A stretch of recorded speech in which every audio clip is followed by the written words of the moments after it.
Libertad de prensa no es solo poder hablar de lo que uno quiere hablar.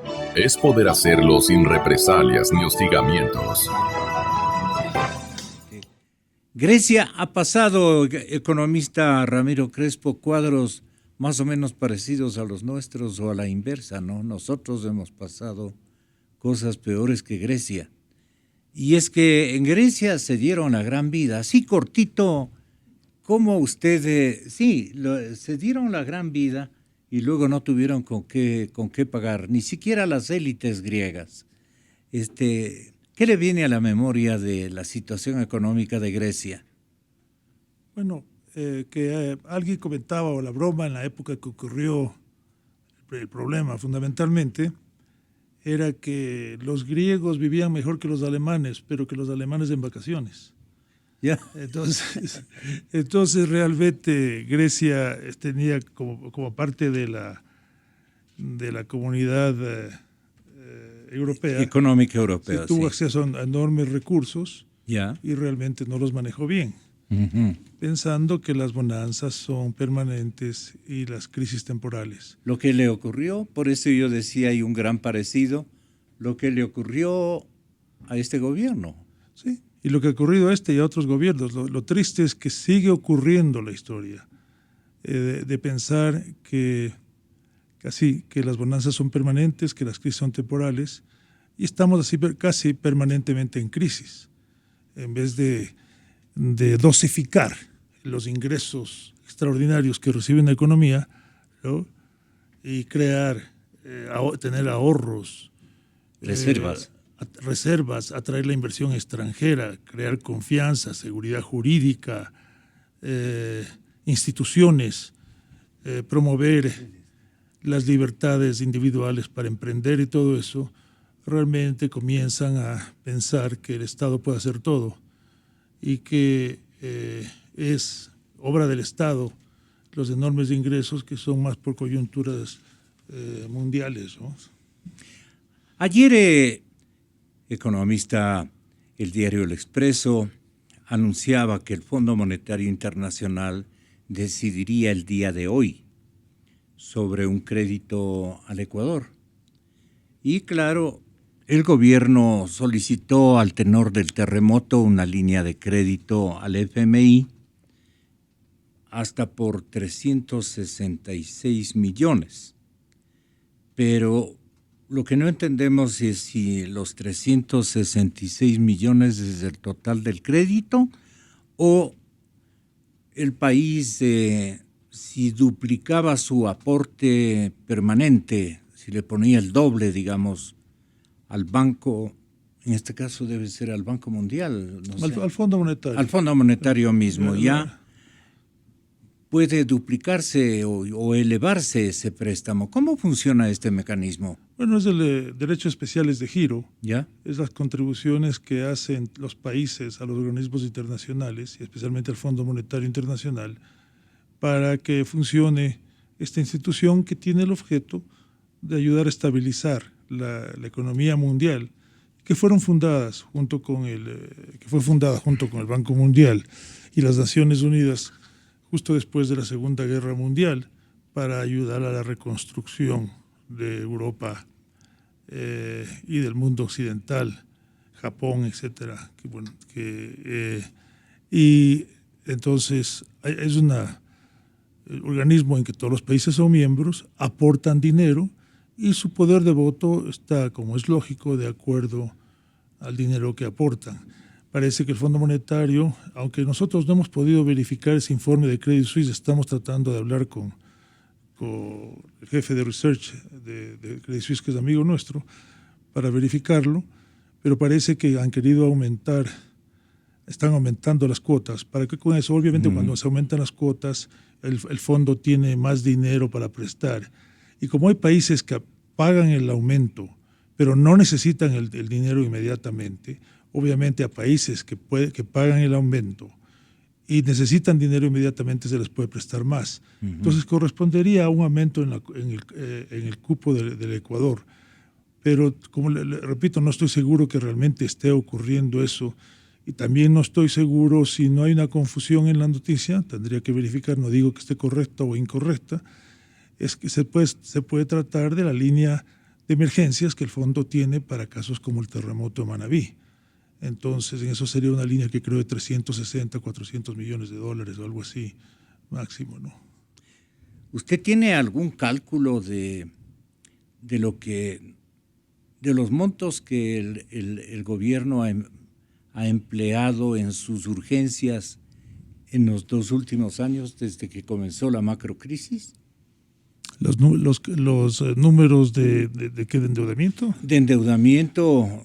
Bueno, no lo tengo claro en este momento. No, bien difícil, ¿no? Pero ¿no ha habido una rendición de cuentas a través de algún instrumento informativo?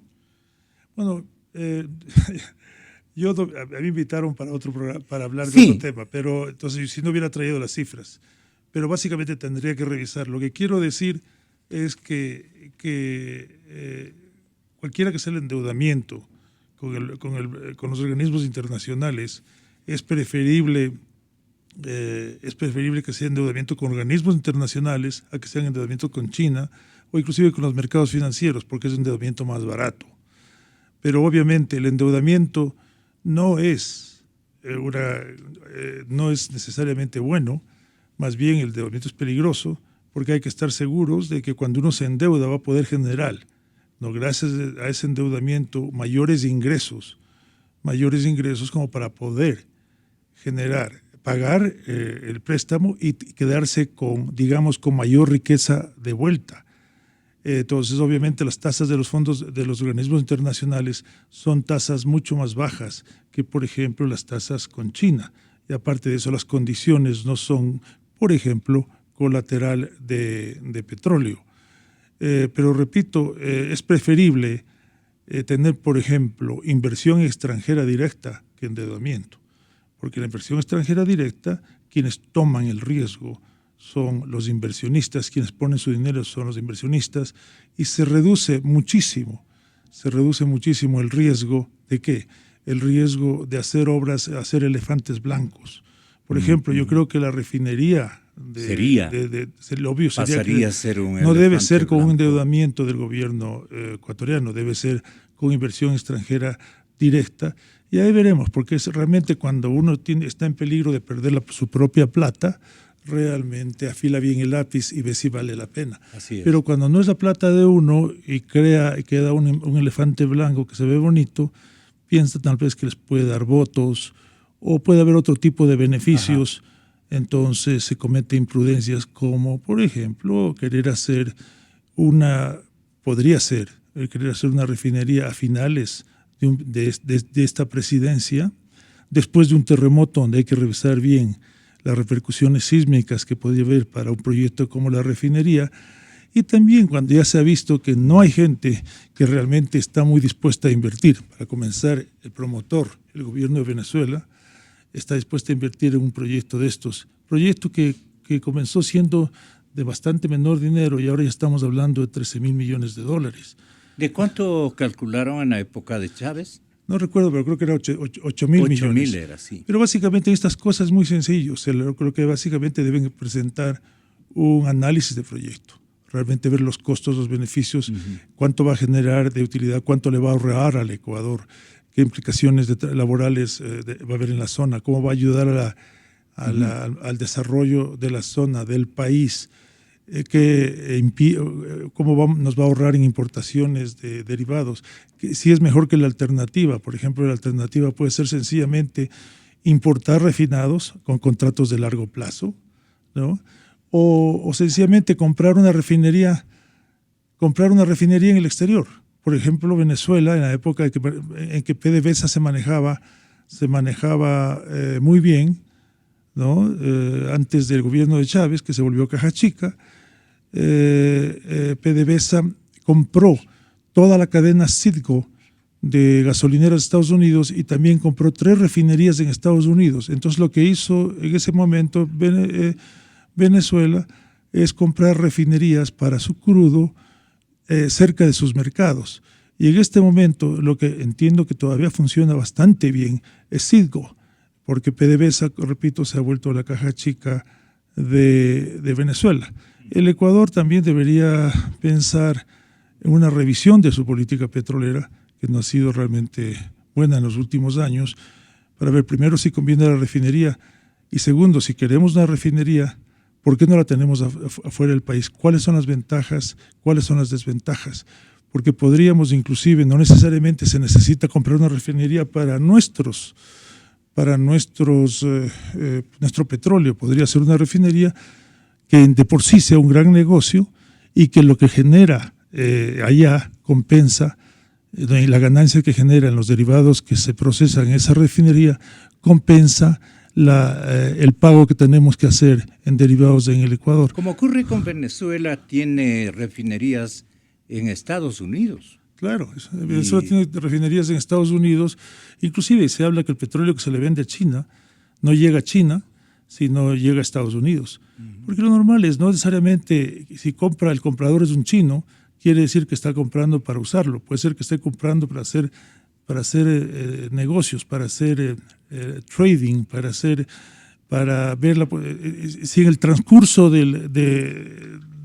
cuando el barco está en camino a su destino, puede ser que alguien le compre el cargamento a mejor precio, porque ha subido la demanda por ese tipo de petróleo y en vez de ir al puerto original se desvíe y vaya a otro puerto. Es un tema extremadamente complicado que tiene que ser manejado por expertos, pero precisamente por eso tener un estudio que se lo pueda publicar y mostrarnos a todos realmente dónde está la demanda del proyecto, cuáles son los beneficios, etcétera, no debería ser problema. Entonces yo no veo por qué solo hablamos de que vamos a endeudarnos de 13,000 millones a hacer una refinería sin conocer exactamente las desventajas que traería un proyecto y construyéndolo ahí, y las ventajas no solo de no tener refinería, sino de no tener refinería en otra parte. Es importante conocer qué es lo que al Ecuador le urge resolver. Comienzo con su permiso. Claro, gracias. Comienzo con Alberto Acosta Burneo. Alberto, bienvenido, muy buenos días. Muy buenos días, Gonzalo. Un gusto, Ramiro, Diego. Yo creo que es importante inaugurar en la política ecuatoriana una discusión sobre contenidos, sobre discutir sobre un plan, sobre qué se va a hacer, y llegar a acuerdos sobre lo que se va a hacer. Y podemos encontrar, yo creo que más coincidencias que diferencias. Entre los temas importantes yo divido los problemas de la economía ecuatoriana en tres, para ser muy conciso y rápido. Por un lado tenemos un problema fiscal, un excesivo gasto para nuestro actual nivel de ingresos, y eso debe ser solucionado. Tenemos que acabar de una vez con esta política del gobierno de ir hacia los ciudadanos para pedir más recursos, nuevos impuestos, para seguir financiando un gasto que está fuera de todo lo adecuado y sostenible para la realidad actual. Esto implica eliminar gasto innecesario, reducir el aparato del sector público a lo que avancemos a financiar. No tratar de financiar todo lo que queremos, sino lo que es prioritario. Priorizar en salud, en educación, en seguridad, pero llegar a un nivel que sea sostenible. Perdone, ¿cuál sería o qué sería prioritario, perdone? ¿Perdón? ¿Qué sería prioritario? Yo creo que gasto prioritario es sobre todo garantizar los servicios en salud, educación y seguridad, pero inclusive en esos servicios se puede invitar a la participación privada. Entonces en salud, en educación podríamos tener también participación privada y el Estado que sea siempre el complemento de esa participación para tratar de seguir ampliando y mejorando la capacidad y los servicios. Pero no buscar ir más allá, porque la realidad es que las necesidades son muy grandes, siempre las han sido y las siguen siendo a pesar de una década de bonanza, pero los recursos siempre son limitados y ahora mucho más. Entonces tenemos que saber priorizar hacia dónde van los escasos recursos públicos. Por otro lado, esto también implica la sostenibilidad fiscal, tiene un tema también con el financiamiento. Tenemos que comenzar a migrar hacia una deuda de menor costo, reemplazar la deuda costosa que tenemos en la actualidad. Es costosa por el elevado riesgo país, por el manejo y la administración que se ha hecho de la deuda externa, la moratoria de 2008 que hizo subir los costos de la deuda y que todavía seguimos pagando el doble de lo que paga Colombia, el triple de lo que paga Perú. Entonces yo creo que hay mucho por hacer ahí en tratar de reemplazar esa deuda costosa por deuda a mayor plazo y a tasas más bajas. Eso es parte de solucionar el problema fiscal que necesariamente va a requerir de la concurrencia de organismos multilaterales, incluyendo el Fondo Monetario, para poder alcanzar este cambio en la sostenibilidad fiscal. El siguiente gran problema, tema monetario. Estamos en una economía que pierde divisas, y durante la bonanza lo que se hizo en el país fue cerrar las fronteras, evitar la salida de divisas, restringir importaciones, como si los dólares estuvieran generando en el Ecuador. Pero los dólares no se producen en el Ecuador, los dólares están afuera, y eso tenemos que estar conscientes. Entonces las medidas que tomemos tienen que ser para incentivar que los dólares ingresen, no para evitar que salgan, porque aquí no están los dólares están fuera del país, y entre las medidas yo creo que hay que cambiar temas impositivos, eliminar el impuesto a la salida de divisas, que es la principal traba para el ingreso de divisas, firmar acuerdos comerciales y generar un ambiente de seguridad para la inversión, para que los ecuatorianos y también los extranjeros puedan traer y se sientan atraídos para traer sus capitales al país. La economía como eje para la campaña electoral me parece una forma estupenda de convocar a precisiones a los señores candidatos a la jefatura del Estado ecuatoriano. ¿Usted qué les exigiría, qué les pediría? Porque a la primera, el señor Lasso ha dicho, encantado, me parece muy bien, y vamos con ese debate sobre el programa de gobierno de cada uno. Es lo que estaba esperando, quiere decir el señor Lasso. Bueno, un cordial saludo, Gonzalo, gracias por la invitación. Un saludo a quienes nos escuchan, a Ramiro y a Alberto en Guayaquil. Mire, en primer lugar creo que hay que poner en contexto las cosas, ¿no?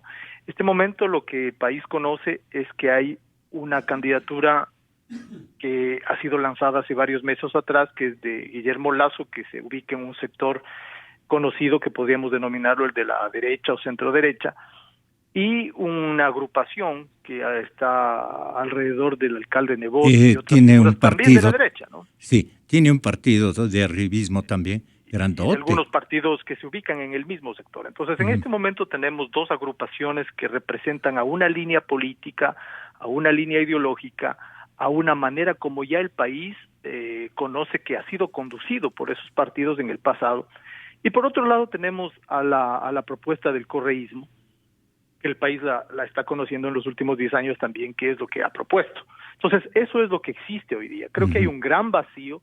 Precisamente usted hace un momento se refería que incluso todavía no tiene nombre. Yo he oído algún nombre, el de Unidad Nacional por el Cambio, que agruparía a este gran vacío de sectores de lo que podría ser la socialdemocracia, la centroizquierda, como se le quiera llamar. Eso todavía no está configurado. Entonces, cuando hablamos de la propuesta económica, tenemos que entender de dónde viene. O sea, no puede ser una propuesta económica ecléctica en la que sin ninguna línea política y sin ninguna ideología se hacen planteamientos supuestamente neutrales o supuestamente... Que resultan contradictorios a veces. Que pueden incluso resultar contradictorios. Por ejemplo, yo estoy mirando, tengo el computador frente a mí y miro las propuestas que el Fondo Monetario Internacional le hacía al Ecuador el año pasado cuando vinieron a hacer la evaluación aplicando el capítulo 4, ¿no es cierto?